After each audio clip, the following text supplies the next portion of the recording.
coming in, I'm sure he wants to redeem himself for his play yesterday, because his rumble was one of those very unfortunate rumbles, and they did get the victory, but he definitely wants to feel better about his own play, coming in and following Ray there after Ray had a very nice Kled game. Interested to see what the Cloud9 top lane looks like today. Well, still several bans right now. The Rumble has been banned by Cloud9 both games this series, actually. This is their third ban in Game 1. Now it's their first ban here in Game 2, so they do not want to give that over to Zig very clearly. Wait to see what the next one up is going to be for Phoenix1. Rumble, kind of a ubiquitous top laner at the moment. Blind pickable, really fits nicely into any sort of team fight you want to pull off.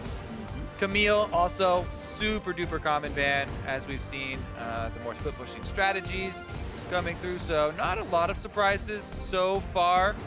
Maybe the Rengar pick here is a little wrinkle I wasn't quite expecting. I didn't feel like Contractz was, the biggest part of the last game or anything.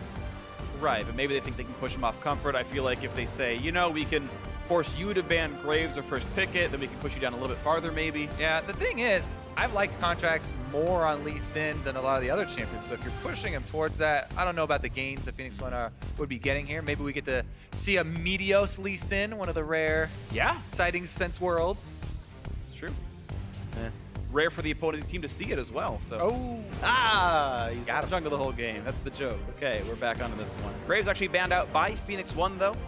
It's funny you're making that joke though, because if people are just tuning into this game, I should reiterate the stats that I talked about in the first game, where coming into the series, Contractz both had the lowest jungle proximity for his own teammates, meaning that he, within 2,000 range, I believe, first 15 minutes, he has the lowest percentage of his time spent there, so not a lot of ganking. Plus, he has the lowest gold difference, or had the lowest gold difference coming into this series of any of the junglers. Meanwhile, though, no more jungle bans come through, as it was a lot of top focus once again for Cloud9, and this time around, we might be seeing them go with the early round pickup here. Yep, all the mid laners, all the conventional bot laners available right now, and right now no one seems to care about that very much. Not even any support bans either, just the first pick Lulu. It was all jungle top aimed. Nautilus grabbed alongside that, Lulu on the other side. And we need to see what Cloud9's second pick is going to be. Maybe they take the Ezreal that Arrow had taken in Game 1, though it clearly didn't hurt them, as Lucian was great. As far as pinching on AD carries right now, to me, it's super wide open. I think there's a lot more versatility and a lot more acceptable picks in bottom lane than in previous patches. So I wouldn't necessarily feel like a lot of value gains there. There's that Lee Sin that we did talk about though, and one of Contract's best champions thus far. We'll see if he can have an impact here in this game. I think it's likely. Contractz has had, as you mentioned before, some very good Lee Sin games, and maybe he'll have them again. It does a new look for Cloud9. They don't quite have that same hard split pushing top laner, that Ray play style. Should be okay for them though. Elise going to be picked up yet again. Meteos, no surprise, playing his own champion pool. Yeah. As we talked about, the comfortable champions that we associate with Meteos have been a high priority in the pick bans for Phoenix1. They have repeatedly early round picked these up for Meteos, whether it is the Zac or the Elise. And, having your first game here, you get handed Lulu as your support. Shady's got to be feeling pretty good. Yeah. It's definitely hard to lane poorly on that champion. She's one of the most powerful currently. And Ryu going to be able to lock in the Ezreal once again. We'll see how they look round number 2. This time around with the Lulu laning power compared to the Taric laning power just as a champion. It should be a lot easier. Totally agree. We'll see about the player as well.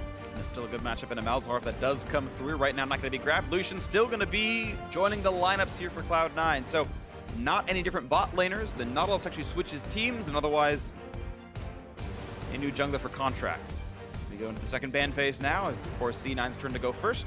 Do have desynced roles. Let's see if Zig will now be the victim of a second round of top lane bans. Because last time around, it was, and here they're starting to come through. Last time around, it was Ray who had to deal with the Shrunken Pool. And Kled was the one that he went through, that actually went through. This time around, though, Cloud9 not going to give Zig the similar openings. Not just yet anyway. Yeah, Kled gonna be gone. Again, Maokai and Fizz were the bans that P1 sent. Yeah. Of course, So, that's champion specific, to be fair. To me, I'm so Renekton's pretty big in my eyes. He also has the option of the Poppy if they really wanted to go with one of these front-to-back team comps. We've been seeing a little bit of Fizz. I feel like that is more niche though, and is due to players specifically putting practice time in on it. I don't know if Sig has or has not, but the options are definitely getting smaller. As far as right now, probably Renekton. The bigger of the two.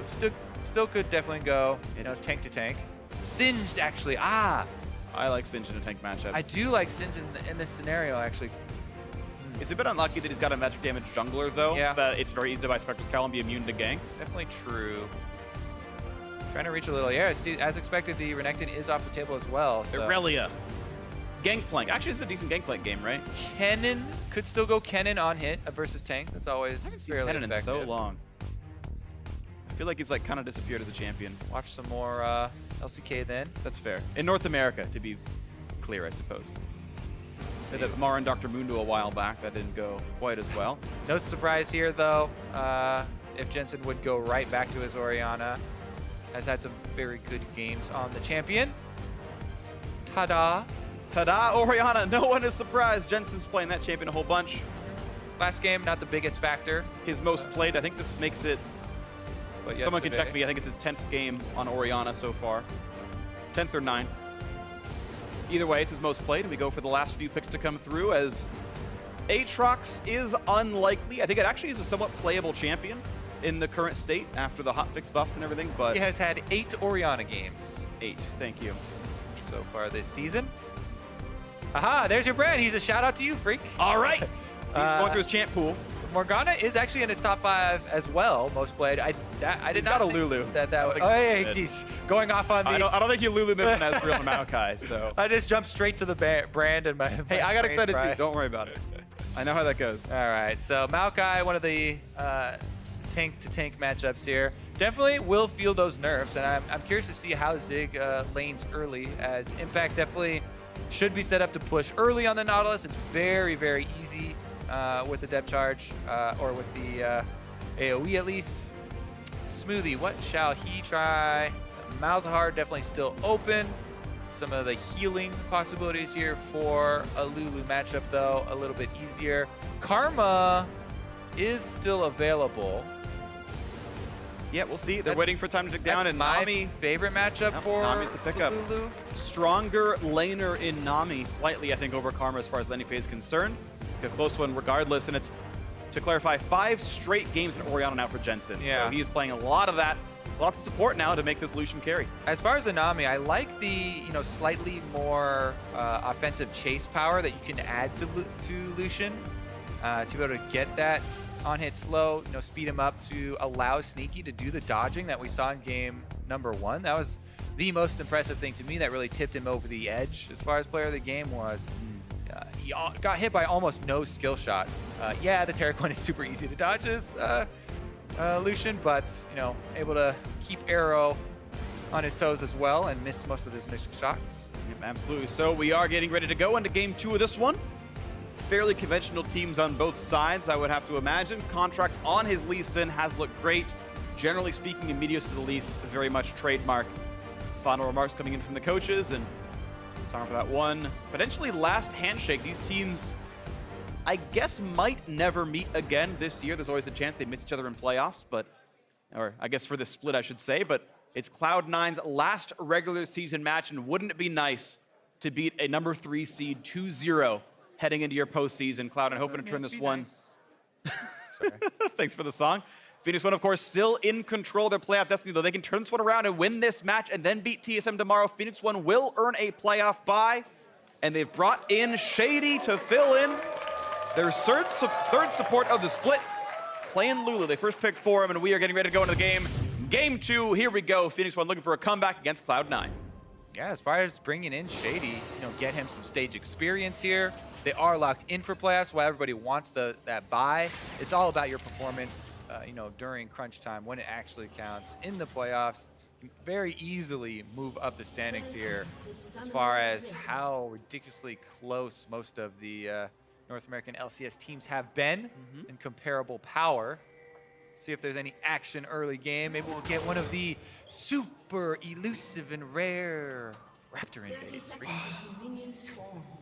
Will they invade for Raptor? Smoothie in his natural habitat in the river, swimming upstream onto land. How long can he last on land? 5, 4, 3, 2, 1. Okay, we're okay. We're okay. Jesus. All right, well. Hangs out by his pet dragonfly and some frogs. On the other side, Meteos a lot easier time here. All right, let's see if there's any sort of interesting jungle routing afterwards. You see that Shady's camping in the brush. They know he's not going to leash for his team, and they're going to play for early lane dominance. C9 sitting in the river. Jump in. Go. Get your spell see thieves. arrow. Get your spell thieves money. Yeah, come on, Smoothie. Come on. Unlucky. Uh-oh, Shady. It's going to get 2v1. Run. All right. He's fine. His first appearance in the LCS game. Oh, not quite yet. Oh, He got him. Oh, he lost the trade. Oh, no. Bad early mark for Shady behind on Smoothie in the matchup. Nami things? Just Nami things. All right. So both jungle starts have been seen here. Contractz on Lee Sin is going to get that quicker clear. Significantly quicker clear, by the way. They also know that he's heading back to the bottom side. Now, Lee Sin is one of those champions that just by playing the champion, you feel encouraged to go for early moves. There's just so many options with the kit that kind of run through your mind as far as where you can go. Let's see if Contractz actually make some of those early moves. Actually going to go for the quick level 3 up of the double buffs here. Not significantly quicker, but definitely going to be on opposite sides. Top lane is pushing in as expected, so Meteos setting himself up for a possible route around, ganking Impact.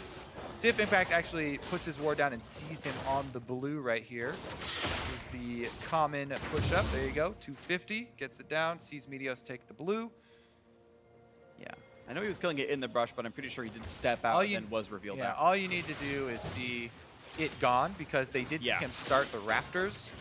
You're right. As long as it's gone, they know he went to that side of the jungle, and there was no blue up to be seen. They have that information. Look at the play now, Contractz. Early move. Almost lands that Q into Ryu. Very close. Wonder if it's worth going for the ward there. Because he did not go for the ward there, he gets to use his Trinket Ward on the Raptor brush once again, so you get some vision for later.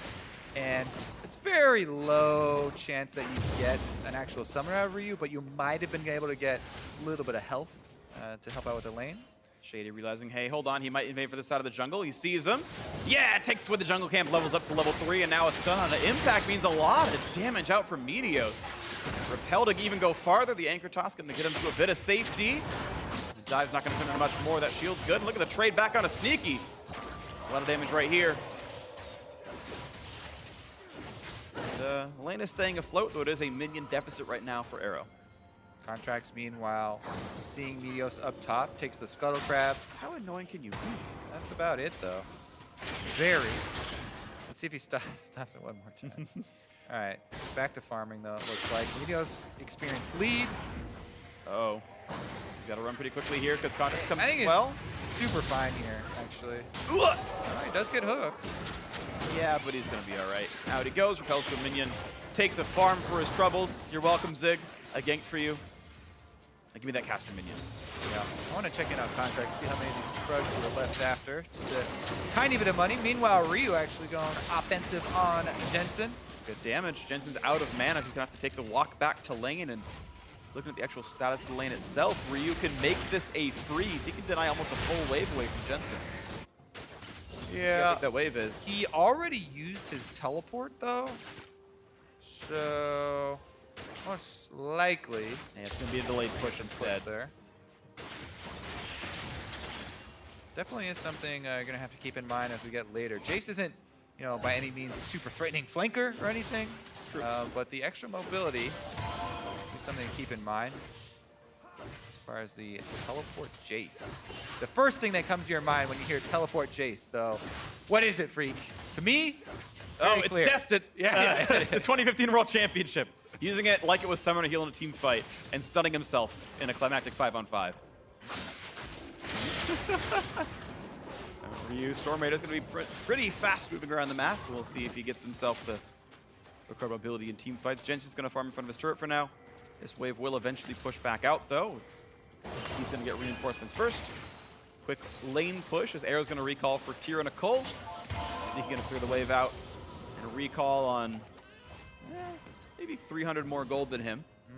11 CS and another 30 seconds of farm of just AFK gold generation. Yep, another pushing lane here for Sneaky and Smoothie. Nice CS lead for themselves. Arrow has gone full farm build here with the Cole coming in to complement his tier. No fighting, please, for Phoenix1. Contractz backs down. The war the way though, quick trade on the top side. Always nice that Zig's going to lock him up in front of the minions, which needs a little bit more extra damage. Kind of nice to see. Pop of the ultimate. He does pull him in for a turret shot, so nicely done by Impact to Q exactly then. Zig running low on mana, should be potentially recalling soon. Meteos wants into the mid lane, and they get us some ward clears right now. And of course, it's no surprise that this bot lane looks a little bit easier for Phoenix1. Range supports tend to lane better. And actually some good damage in the arrow, but meanwhile there's a fight in the top side as Impact getting a bit low. Zig is pretty low on mana, and here comes Contractz, and Zig doesn't have a way out of this one. No chance out. First blood comes through, and now the re-engage in the bot side for Meteos. Looks for maybe a stun. Can't find much. Ignite is on. Meteos gonna die for this one. Minion aggro, and it's gonna take him down. Smoothie gets the kill thanks to his Ignite, and the minions overstepped by Meteos. So remember when I said P1 please no fight in the bottom side of the map? That's one of the reasons right there you don't want to go to losing lanes. Not only is it a losing lane, but it's a losing lane that's not even purchasing combat power to try and complement. You talk about the minions, it's a huge deal that Sneaky and Smoothie are constantly pushing. All of that damage came through, plus the Ignite. Not only is it damage, gives you that vision, so the minions still get to keep up with you, and Meteos with a tragic mistake for Phoenix1. Meanwhile, Contractz on the Lucian, set up so nicely by his laner, able to make the play on top side, where I think that Phoenix1 should have been the one area that they actually could have fought around, considering the tiers and stuff they're building. I don't know if Meteos had Repel up at the time. I think he used to close the gap. I'm going to go with no, because he's fairly experienced on the champion. I give him credit. Benefit of the doubt. Yeah. You could have repelled minion aggro, but I'm pretty sure it was on cooldown. I just forgot if he had cast it at the start. Either way, bit of a lead. Nice blow, and he's going to force the flash away. Shady takes about 0 damage. Slim margins there, but he gets out. Yeah. Flash down, though. Bottom lane, very vulnerable here for Phoenix1. And Cloud9, once again, pretty early start here as far as the gold lead they've been able to accumulate. Vision starting to come and creep in here too, as Contractz has pre-set up wards to go for this blue steel. Very easy blue steel here. Meteos on the opposite side could go for a similar move. It's just not quite as safe because they don't have the deep vision. And instead, he will opt to try and solo this Infernal Drake. Phoenix1 could send their bottom lane over. Looks like they will. And I do think that they're getting a very good trade here in this case. Yeah. Definitely taking Infernal Drake for blue buff any day of the week. Feels pretty good. And Meteos going to grab that one, no problem. And yes, you can repel 2 satchel plants. No. Yep. You just saw it right there. Call me a liar, Kobe? I saw it with my own eyes. Good one, Phreak. Thanks, buddy. That was nice. Meteos, of course, knowing that mechanic. No surprise, of course, but still good player. Good to see nice moves. Jensen actually takes some damage from that to the skies. It was barely in the AoE. Yeah, I like that splash range there. You always want to try and use that to clear out the back minions. They do significantly more damage than melee minions now, by the way. It was one of the changes I was pushing for. You suggested it, yeah. It's actually not seen a lot of, hasn't been highlighted too much. But it's pretty interesting as well when you're trying to set up side lane pushes. As far as taking out the healthy minion, or taking out the damaging minions, leaving the large health block there to build up those sort of delayed pushes. Yeah, it's just more extreme now than it was in the past. You want to kill ranged ones. See if these come into fruition later on in this game. Right now, Cloud9 sitting on a 2,000 gold lead at the 10-minute mark, which is quite nice, to be honest. First blood for Contractz, obviously pretty good. You can see a big minion lead for Impact in this top lane, and it might never let go of it. Meteos looks for the play. Control ward play. Always stick to your control ward. Yep. I think Meteos had vision. Meteos does slink away with this, but he's down a level right now. Contractz can bully him out. It seems Warrior Enchant done is better than the components that Meteos has, so that power pushes the Elise out of that fight. Shockwave's gonna land. Ryu taking a ton of damage, goes in for the play, but he's not gonna survive this. Force the heal, flashes the ball, actually, Ryu. Making the best of that play it could have been. Makes Jensen burn double summoners for the one. Get the health bar low, but here comes Contractz, and he's hoping to make Ryu sign his blood. Ryu's still sticking around to clear the wave. Okay, dodges the ult. And that saves a lot of health off the turret. Ryu. That removes 6 turret shots. Absolutely confident play here from him. I love it. Goes in for the knockback to gain the distance. Flashes and trades summoners here, gaining an extra in the heal. Plus, sticks around for the cheeky clear on the back wave. Goes fairly unpunished. Still down in CS though. Still, you know, trying to catch up to Jensen. Feeling the pressure. Right in, jumps in for the Cutlass slow, and you can see the kind of stuff that Sneaky can do. Power Spike actually works pretty well for a short-range marksman.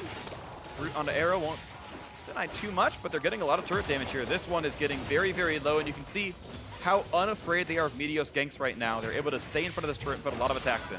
Yeah, let's get a vision toggle here on the Cloud9 side. You can see the whole red quadrant is lit up.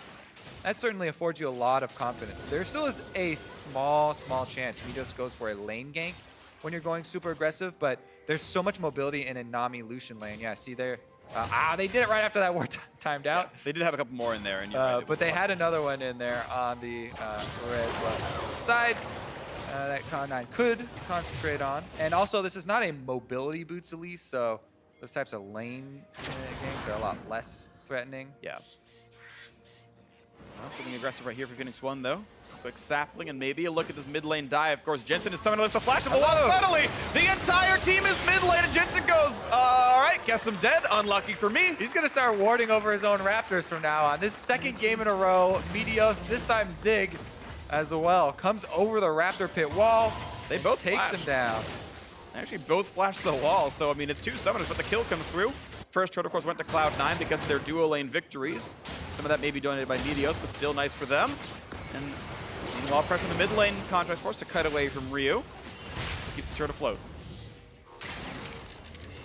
Meanwhile, they thought they might need to lend some help to Impact lead out there, but is able to walk his way out the river, no problem. Cloud9 still sitting on a decent gold lead, but Phoenix1 and the Infernal Drake. Now, don't underestimate that sneaky dragon take that Meteos was able to pull off. Here's another look at the Jensen hate train. Coming in over the wall. Whoop, number 1. Guys? This is the new version of the bottom laners complaining about 5 members diving them. Is mid lane, everyone's coming over my Raptor wall. Yep. I feel like Jensen should have dodged the skill shot. He should, you know, it's like pink ward the spear. It's just like, no, he just dodged the Maokai route. Come on, buddy. Yeah, unlucky. Well, nice play, of course, by Phoenix1 to get some level of control back, but of course they are still suffering through a 2,500 gold deficit, and the mid turret still has not fallen. Still a lot they need to get done. 30 minion lead in the bot lane. Sneaky and Smoothie once again doing very well with that advantage. We'll see what P1 can lap up here as they try to scale into this game. 20 more kills left on the cull, Phreak. That thing will explode. Oh man, so much money. Not going to be enough to catch him up to Sneaky, though. No. Sneaky got solo first turret gold. Smoothie did walk away from the local gold range. Smart of him. Yeah, look at the numbers on that lead, actually. Sneaky 1,300 6,000 gold to his name. Oh, that actually hit Meteos with the tail corner of the kick in. Wild Growth buys some time. Maybe he gets away with this one. Smite it for HP, and he's going to get out. Nicely played. The best he could have done. Actually doesn't even burn flash for it. It's just a couple of ultis. So 2 summoners lost by C9. Blue buff steal actually going to come through for Contractz. Very close, but does get it. Ryu could not steal. Quick moves, but in the end, Lulu.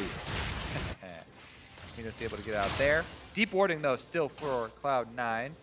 And that is the correct idea. They're trying to keep up their pressure, playing around their winning bottom lane as well. Contractz double buff ready, even though he used his ultimate and his flash in that last play. Returns for the Gromp. Elegantly ward hops out. Quick whimsy into Glitter lands. The jump over the wall for Arrow. Here comes Ryu as well. Dodges Shock Blast. Here comes Tidal Wave, and the power of the ocean pushes Ryu out. Burns Summoner Heal a bit aggressively. He wasn't close to dying. Don't think he had to use that spell, but he hit it anyway. And C9's continuing to try to push in this top side with their 30 minion leads. Not getting too much damage yet. Perfect example of why you go for invades around your strong winning side. Sneaky and Smoothie able to get Contractz out of trouble, even with the roam there from Ryu. Spirit Visage already completed on the Nautilus that you're talking about.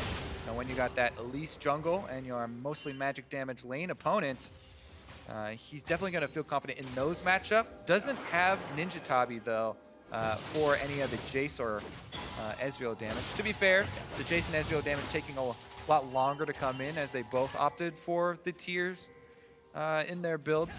Ryu now finally up to his Ghost Blade though, some lethality might go his way. But you're right though, as you illustrate the items and everything else, if this game does slow down for a while, Phoenix1 will catch up on the Ezreal, they will catch up on the Jayce, and maybe they can push through on an Impact. Right now, that top lane siege is still the primary focus. You're seeing these junglers still sticking around top side. For reference, all 4 regular camps on the bot right side of the map are still up. The junglers have been spending their time clearing and staying around that focal point of the turret. Looks like now it does finally pan away, and Jensen, you can see the kind of chunks he's taking from Ryu's damage output. No arm guard yet in the inventory, but Jensen probably buys it next. Yeah, I think on Jensen's return to lane, they are not even waiting for the return to lane because they just saw a bottom lane recall from top side, and there's no way they can make it down in time, so C9 are able to clean up their Drake. Yeah, Mountain Drake definitely will help as they try and transition through this mid game and try and keep up the turret pressure. Yeah, it's a phage in for Sneaky going towards that Black Cleaver build. He is big and honestly ahead of the curve, generally speaking. Gold-wise, he is the highest in the game. That is such a good Maokai killing setup as well. Yeah. Just on your Cleaver plus your Blade of the Ring. Armor shred, percent health damage. Like, what else could you want for killing tanks? Very much. We'll see if they actually transition to that period yet. The teleports have been ready for the top laners. But with nobody going down there for the Drake, might not see any sort of play down here in a while. Should just be minion wave shoving. Yeah, C9's constantly been matching their 2-on-2 to face against Arrow and Shady with Sneaky and Smoothie, and prevent Arrow from getting to do anything special, anything aggressive at all. Now there is no bottom outer turret to kill right now for Cloud9. There's not much to play for at this time. So right now it just looks like wave upkeep. First armor item comes in for Impact, going towards either Frozen Heart or an Iceborne Gauntlet off that Glacial Shroud. Yeah. I guess it could be the promoting Banner of Command, but that's very unlikely. Both tanks going light on the armor here. First cloth armor coming in for Zig. The only problem for Zig is that Sneaky is a lot more threatening, and he will be trying to get there to the back line, have to deal with a lot of that output. Let's see though, Cloud9 trying to swing up towards the mid lane on Ryu first. Ooh, over aggressive by Ryu. Here comes the calling, and actually Shady. Whoopsie. Oh, screws it up. A guilty conscience for him. Doesn't ult the right target and walks into the shockwave. 2 for 0 in the mid lane, and unfortunately a pretty bad mistake from the P1 support. Look at that. Wherever Sneaky goes, and Smoothie, they're able to get a lot of pressure. The mid turret does go down after the kill as well. We still haven't really gotten to evolve top lane tanks with all their crowd control yet, but it's coming. Oh man. Oh, it's coming. Here comes Contractz. Looks like it's coming to Zig first. Comes Smoothie. They smell blood on the water. Zig. Here comes Smoothie. Oh, he's gonna drop aggro. Gonna get over to the Zig. A lot of damage here onto the tank, and he's gonna run out of HP. Contractz gonna almost head to a turret shot. Not gonna though. Stays alive. Kill goes over to Sneaky. And the engage not yet enough from Ryu to get the kill. Very, very close in that one. Going for the redive, but reinforcements are on the way. The snipe's not gonna land on anything. Contractz. Quarter second away from dying to that turret, but they get that second tower dive. So 2 for 0, and now Shady's in the wrong part of town. Push the flash over the wall. Jensen out of mana, but does push him away. turret number 3 unanswered. Cloud9 have only given up 1 kill all game. Yeah, Phoenix1 are going to try and trade for the bottom side where Arrow's been pushing on this Ezreal during the counter invade here, and he should be able to get that. Much needed gold for them, but Meteos actually finding himself. Yeah, he kind of face checked into the team. Okay, he lands the smite and flashes away. I guess trading flash for a buff steal is maybe worth it. It's close. If you take into account the extra time of those 4 members of Cloud9 that they spent waiting for your repel to come down and sitting around there, then maybe you can make the argument. We'll see if he gets punished for not having flash in the next 5 minutes. It's likely. Here we go, though. This is the dive. It takes a long time on Maokai, but eventually they got it off. Sneaky taking that extra tower hit just because Maokai is so tanky. And actually, I guess his ultimate plus the single cloth armor was enough. Ooh, Contractz just had that nice little last hit there. So close to getting another third shot off there, actually. It was all lined up. But he makes it out alive. 5,000 gold lead, Cloud9 back to the top lane, and suddenly Ziggs, guys, Red, where's Lucian? Where's my team? The armor shred is there, and actually Sneaky doesn't want to aggress too hard. Zig's going to be okay for now. Meteos coming in, the root onto Smoothie. They're going to go ahead and look for the support kill. 1 picked up, and here comes Contractz turning around. Zig drops, and Meteos next up. Quick 2 for 1. Knocked back on an impact, and there's the ulti onto Arrow. This could be an Ezreal for breakfast. Forced to run. Burns Heal Flash to create the distance. Does get away with that one. Sneak takes a shot. Still, all said and done, 2 for 1, advantage C9. Yeah, also, they do have some work to do clearing out a lot of vision up around here. If they want to really start to have that threat of transitioning towards Baron. A couple control wards are currently down, 3 actually, but not quite healthy enough after that small victory to be able to really threaten it. Yeah, looks like not too many things grabbed just yet. Phoenix1, of course, a while ago did get their first turret kill as Arrowhead split pushed the bot lane, but still far to go in this game. Yeah. Big takeaways from that last little skirmish, though. Impact did have to teleport in for it, or maybe had to is not the correct word, but he did. Meanwhile, Zig has his teleport up. That's why they can actually farm the bottom lane wave right now, rather than having to make another rush up there to keep vision around Baron. Teleport is ready to roll. He actually got there almost just in time for all the minions on bottom side, so not the worst thing in the world for Phoenix1, even though they are losing ground here. Cloud9 increasing their lead.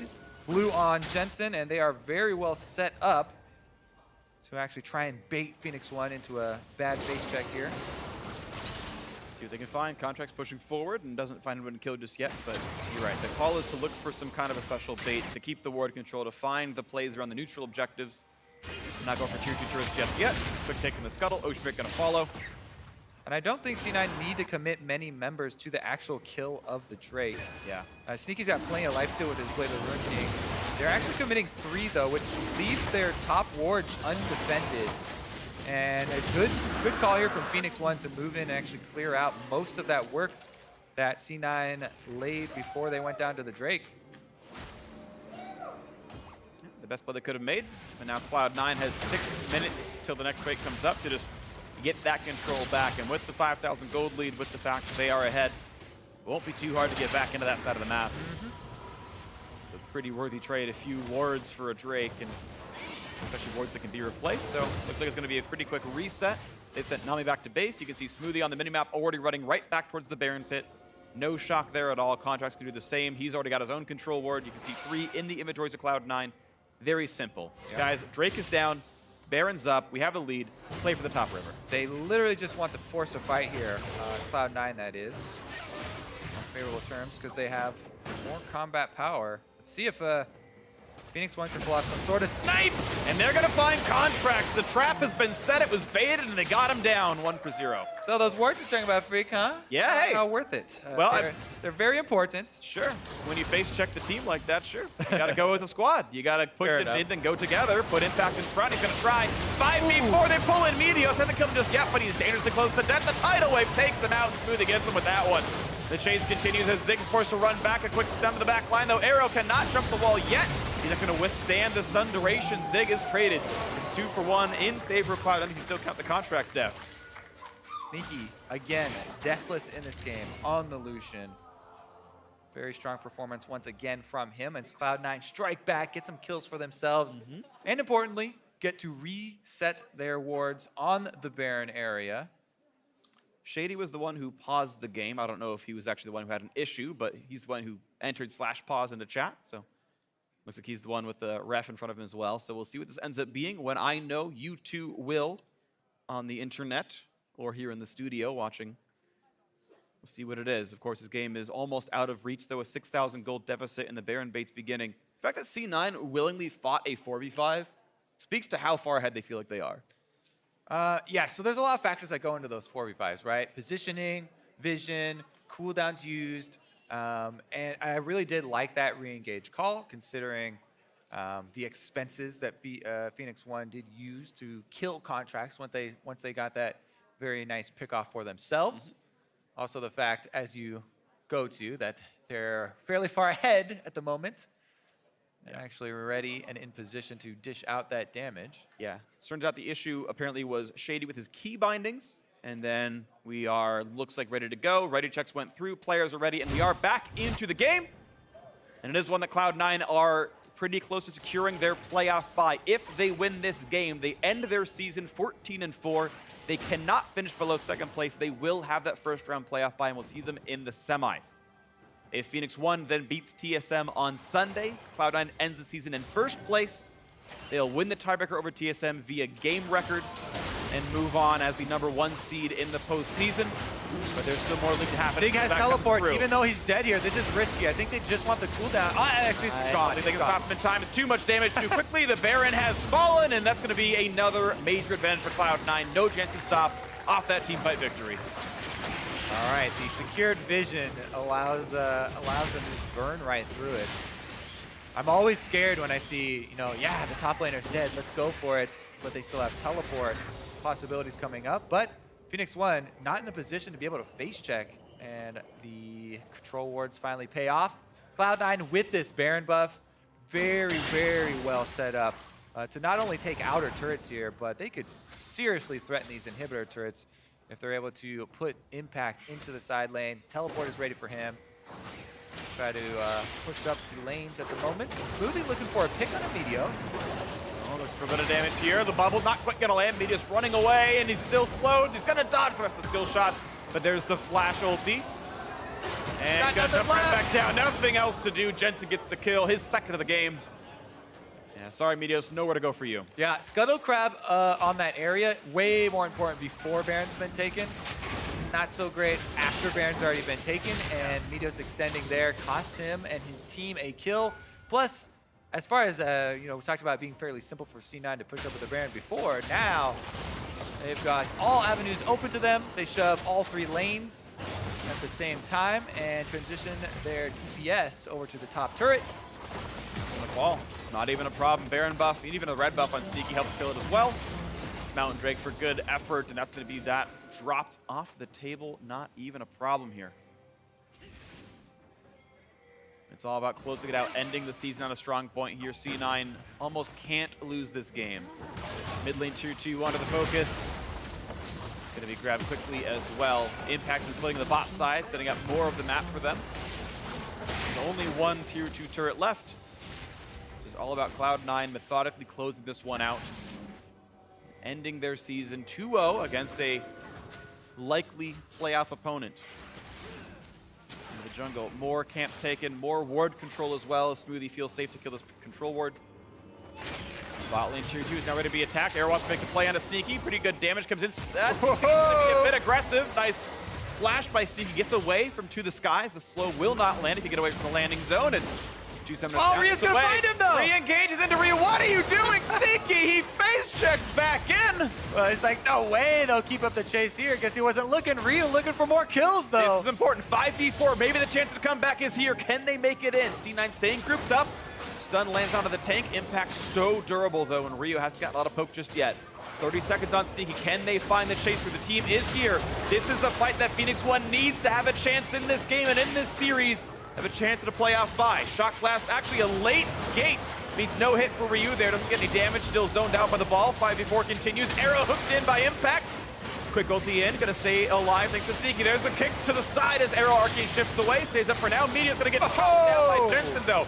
As the team is dealing with the front line, Shockwave finds Sneaky in the 4v5. Look, it's gonna work right now. A double kill in for Jensen.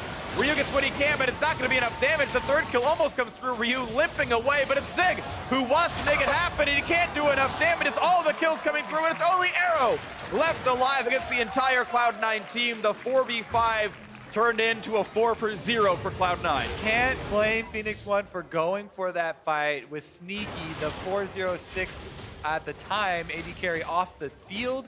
You would think they'd find a way to get to the back there and kill Jensen, but try as they might. They threw everything at him, could not kill Jensen. If you can't take down that DPS member, then you're not going to win, and C9 did a very good job protecting him. And after that fails, that's pretty much it here. C9, easy walk into the base. Impact bows Knighthood to Sneaky right now to keep him a little bit tankier. Comes in, doesn't do much, the Arcane shift out. Then Inhibitor goes down, 13,000 gold lead, and it's all over but the crying. Cloud9 looking to make this a 2-0, and in the bot lane they go. Meteos forced to run away. Protobelt has pretty much only been used as a retrieve tool. Look right in onto Zig, looks for the tank. Nice little shock clash with Sneaky at half, but it got sustained. Doesn't mean all that much. Arrow at half, look at the damage output from Jensen. Double inhibitor taken. Top inhib turret is dangerously low. Impact leads the charge, that side of the map. Stun means nothing onto this Nautilus. Cloud9 can choose between a second Mountain Drake or the inhibitor itself. They look for the inhibitor. Shock blast gonna chunk Smoothie a bit low, but the turret's gone. Gold lead 15,000. A very large Baron power play in this one, and out they will go. Looks like it's gonna be the reset, the second Mountain Drake, and the series ender. The next 3 steps in here for Cloud9. Take another look at this 4v5. Smoothie starts it off, does get the tank as well as going all the way to hit their arrow with the knockback. Kite back a little bit longer here.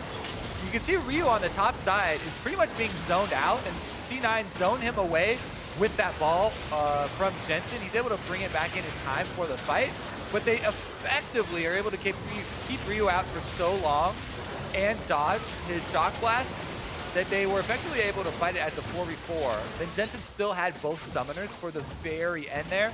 And once they finally were able to close onto Jensen, he pops both summoners to barely be able to get back out. Yeah. And some nice play there for C9, able to pull out the teamfight victory while outnumbered. Absolutely. So well played by them, and we'll see what's going to happen. Yeah, 6,000 damage coming out for Jensen. No surprise here at all. And the fact that Arrow only got 800 when the ball was mostly used to dodge and zone out Ryu was maybe a bit lower number than he wanted. Arrow, who'd typically been so good throughout this year, maybe should be turning up for a little bit more in that specific scenario, but maybe it wouldn't have even mattered. Cloud9 obviously very, very far ahead here, and take their time to close it out. Letting Phoenix1 get some of the farm through the mid and bot lanes, making sure the jungle is cleared. We know Barons in 30 seconds. They could choose to not fight and instead wait for a Baron bait, but I feel like closing out the game is almost easier by sieging top. I mean, yeah, it's a debatable choice. 2 inhibitors down. Want to work with that pressure. They almost just have to stay here and be inside the base. Yeah, they're going to will eventually get that pressure. Honestly, though, I would want to see the healing done in that last team fight as well. Smoothie, not only Nami's kit, but also the Meteos and the redemption. A huge part in Jensen afloat there. They should be able to easily get this. Once again, it's a no vision situation. Except this time around, they also have to deal with super minions in their own base. Yes, they do. No chance to steal it away. Not even going to happen. And Cloud9 make the further risk-averse play of let's wait 30 seconds. We'll grab the Baron. We'll use that to push in the game. Again, it gives time for scaling, but I think it does heighten their chance of winning. There's no comeback Baron option now. There's no, if you lose the fight, nothing goes away on the base. You guarantee there's less available tools to your opponents, and here comes the play. Top inhib gonna fall pretty quickly. Contractz happy to take up a few hits because he knows if he tanks, the inhibitor will go down. Here comes the flank. The attempt for Zig on the backline. Meteos kites back and forth. Contractz a little bit low, down to half. Sapling is there. Anchor finds Meteos, though. Big stun comes into Ryu. Look for it, exploding the enemy team. Gonna find Zig in the front line. Shockwave only catches the one, but they will pick up the Maokai's Guardian Angel. Now in towards Shady. Another anchor in for Impact, taking away as best he can. He'll stay alive in this one. Redemption, heal's gonna be fine, and Sneaky gets the first kill credit of the fight, gets the second one as well. Looking for a third is going to be Jensen, and now into the back lines they've found their opponents. Ryu going to fall off, double right now, and it's Contractz to find the fifth. It's all over there for this one. Cloud9 gonna make it a 2-0, gonna make it 14-4 in the regular season. They will guarantee, as the hat trick comes through for Jensen, a playoff bye for Cloud9, and if Phoenix1 wills it, they'll get the first place seed if TSM falls tomorrow. Congratulations, Cloud9, on a guaranteed top 2 finish in North America for the regular season.